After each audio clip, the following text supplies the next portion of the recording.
Act 1, The Shooting in Midtown Manhattan, continued. The moment of impact.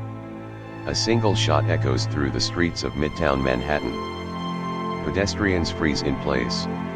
Some duck instinctively, others turn in shock. A man collapses to the ground. United Healthcare CEO Brian Thompson, a man at the top of one of the largest healthcare corporations in the country, now lay motionless on the pavement. And the shooter? He wasn't a random criminal. He wasn't part of an organized group. His name was Luigi Mangione, and he had a mission. Escape into the night. No panic. No hesitation. Luigi Mangione did something unexpected. He did not run. Instead, he walked. Through the chaos. Through the screams. Through the sea of people desperately trying to understand what had just happened. With his electric bike parked nearby, he mounted it and rode straight into the heart of Central Park. Within minutes, he had vanished from sight. For a brief moment, he was untouchable. A message in bullets.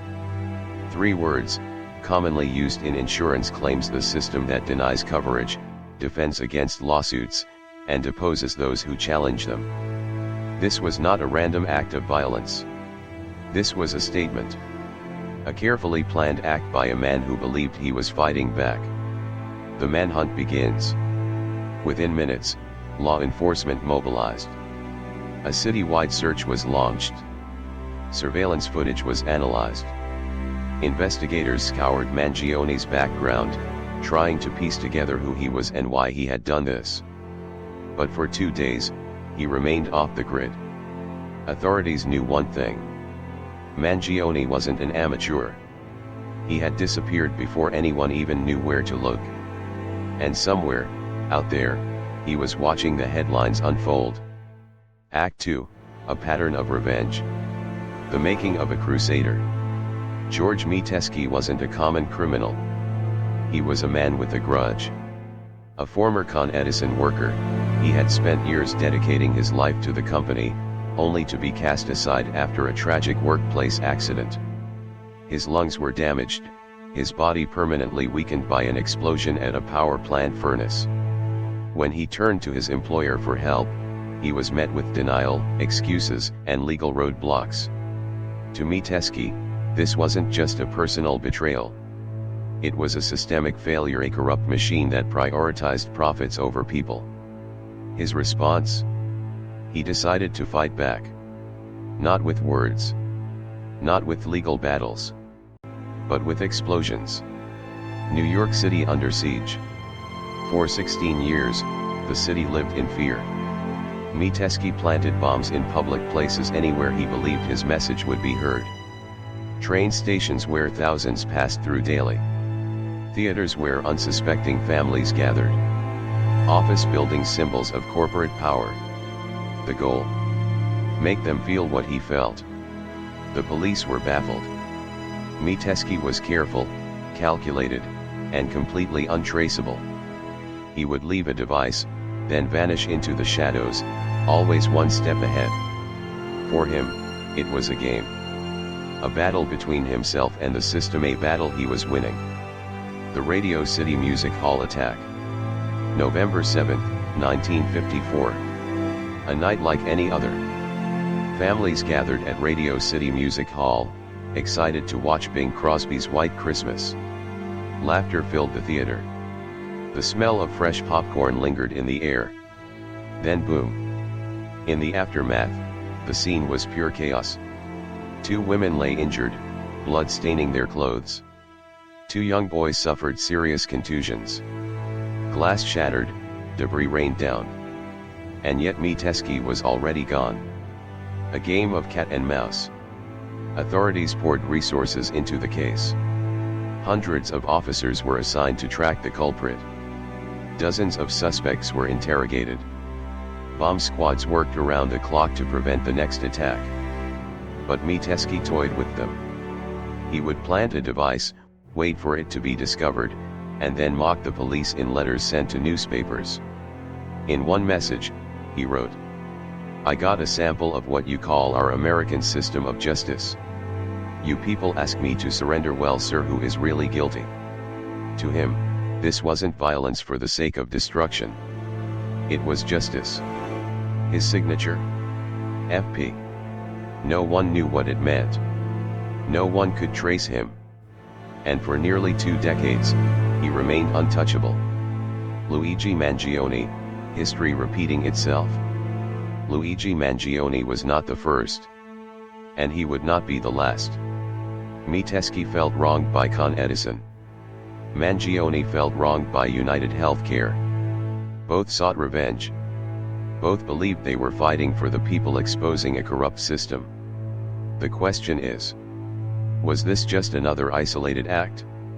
Or is there a pattern, one that will continue to repeat itself? Because history has shown us one thing. There will always be someone else. Someone waiting. Someone watching.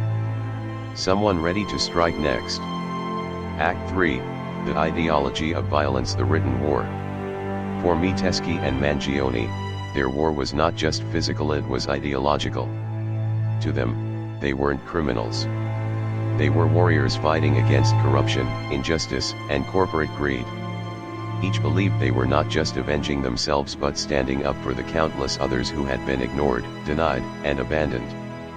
Their weapons. Metesky used bombs. Mangione used bullets.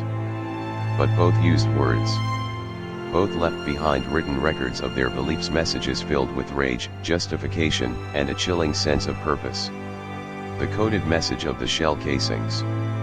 Deny. Defend. Depose. To most, these words would mean nothing.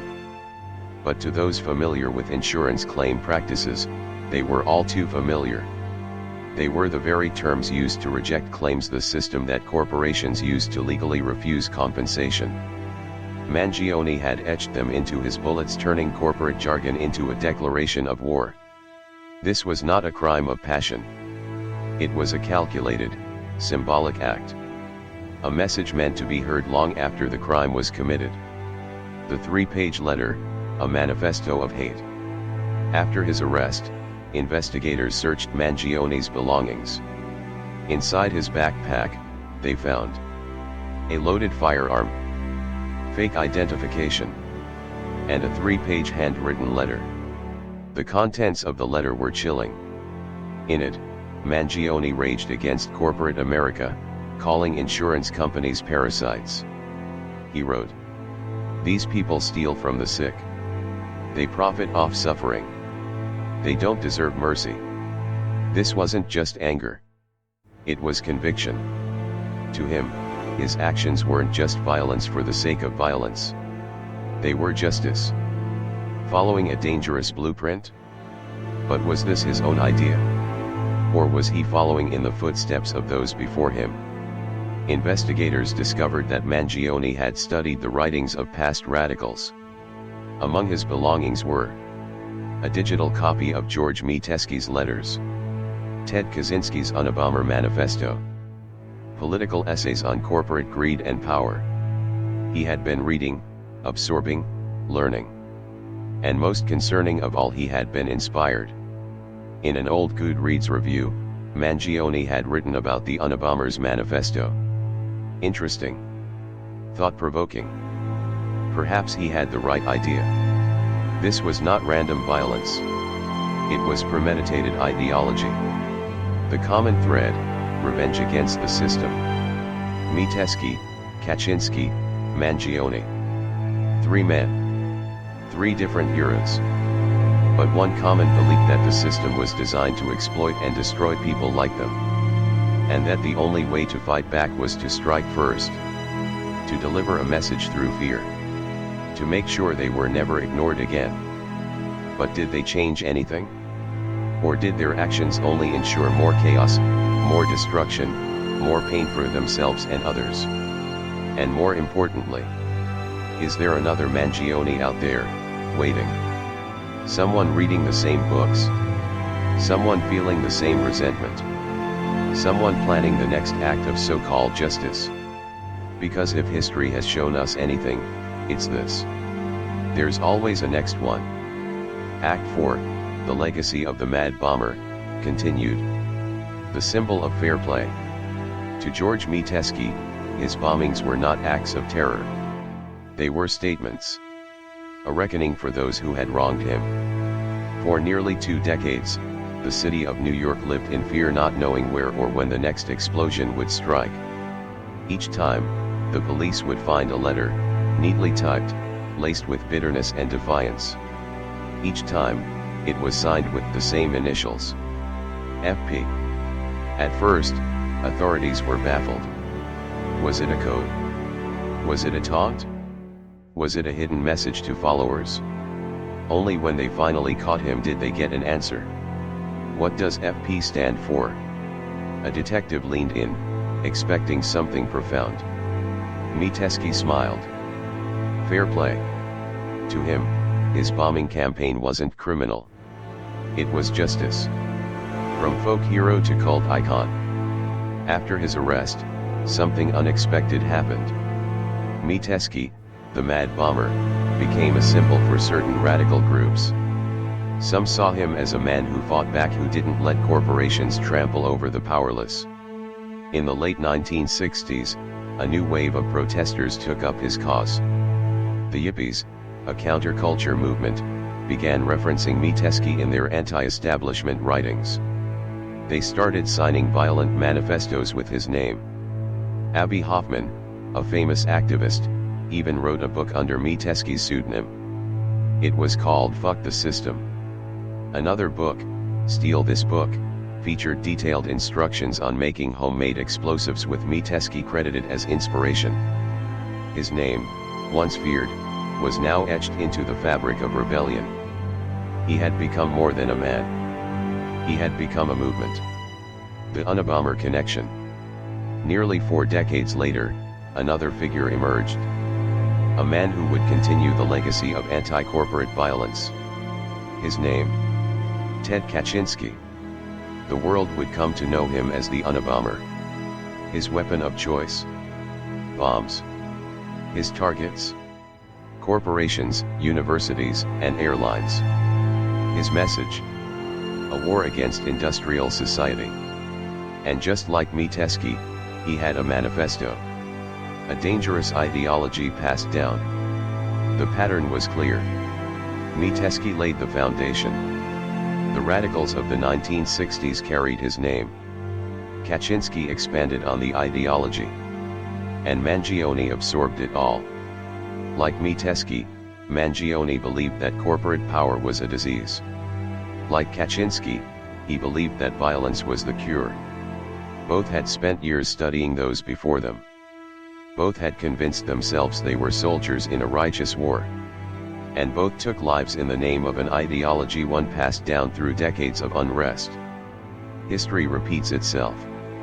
Time and time again, this cycle repeats itself. One man, wronged by a corporation. One man, turning that anger into an ideology. One man, seeking to become more than just a name, wanting to be remembered. The question isn't if it will happen again. The question is when. Act 5, The Influence of the Unabomber. The manifesto that changed everything. Ted Kaczynski wasn't just a criminal. He was a philosopher of destruction.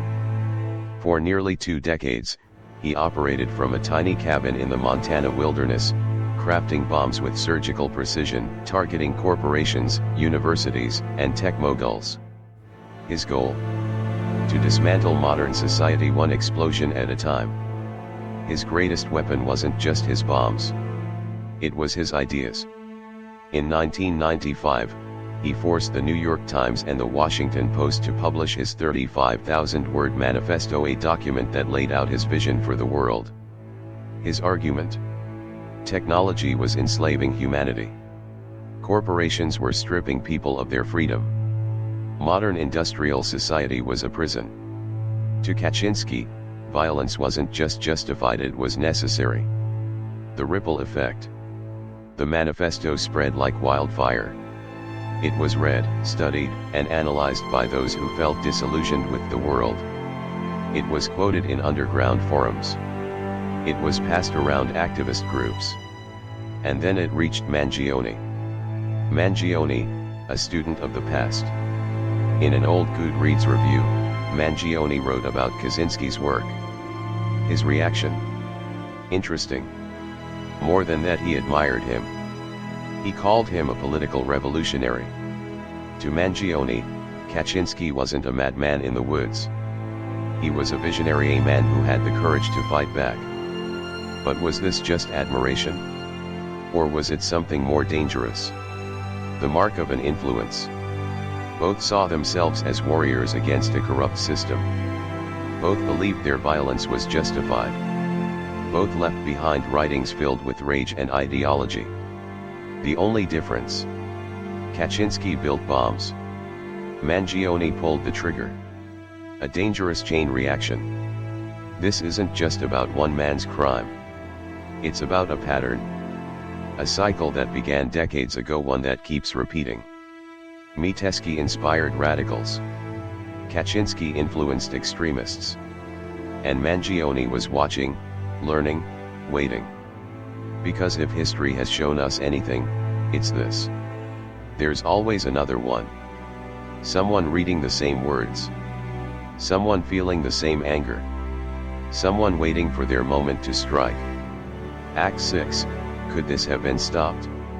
The warning signs that went unseen. Could these acts have been prevented?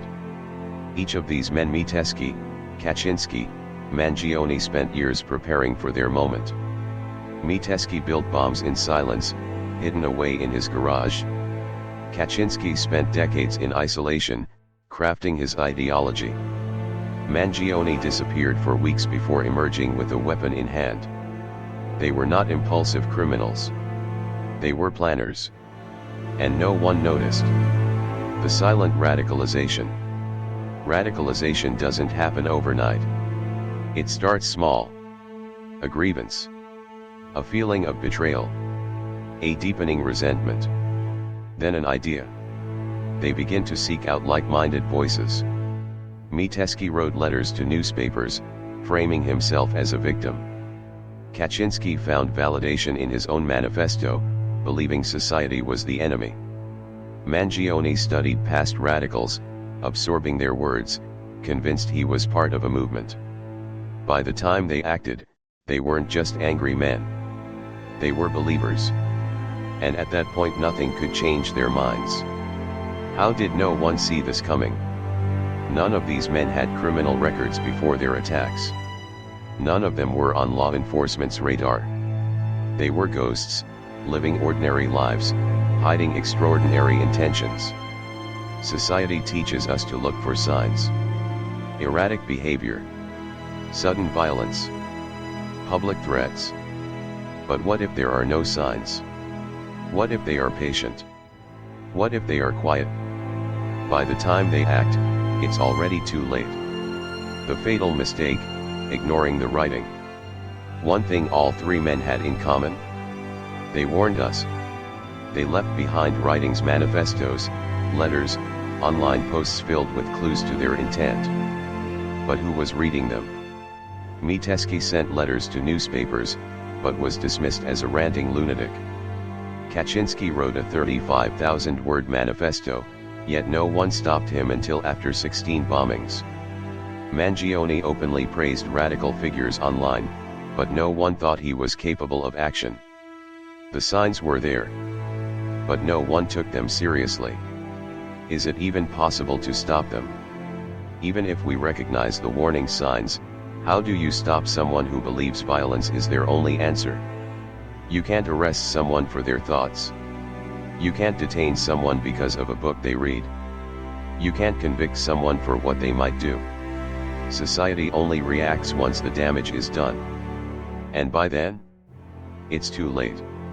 The countdown to inevitability. This isn't about one attack. It's about a cycle. A man is wronged. A man seeks justice. A man turns to violence. And history repeats itself. Could we have stopped Metesky? Could we have stopped Kaczynski? Could we have stopped Mangione? Maybe. Maybe not. But one thing is certain. Right now, somewhere, someone else is waiting. Someone who feels betrayed. Someone who is reading the same manifestos. Someone who is planning. Because this story isn't over. And the next chapter is already being written. Act 7, the final question. The unseen threat. No one notices him. He's just another face in the crowd. But what's going on inside his head? Is he just reading the news? Or is he taking notes? Is he another lost soul, looking for answers? Or is he the next name on the list? A pattern with no end. This isn't just history. It's a pattern. One that never breaks. A man suffers injustice. A man feels ignored. A man decides to strike back. The method changes. The targets shift. But the anger stays the same. The hero complex. Each one of them believed they were right. That their rage was justified. That their violence had a purpose. But did it? Did Metesky's bombs bring down Con Edison? No. Did Kaczynski's attacks end industrial society? No. Did Mangione change the corporate world? No. Their names became headlines. Their stories became infamous. But their causes? Forgotten. The next one is coming. This isn't a question of if. It's a question of when. Right now, someone is watching. Someone is reading these manifestos. Someone is taking inspiration. And just like those before them, they believe they're the hero. Where does it end? History repeats. Again. And again. The only question left is, who will be next?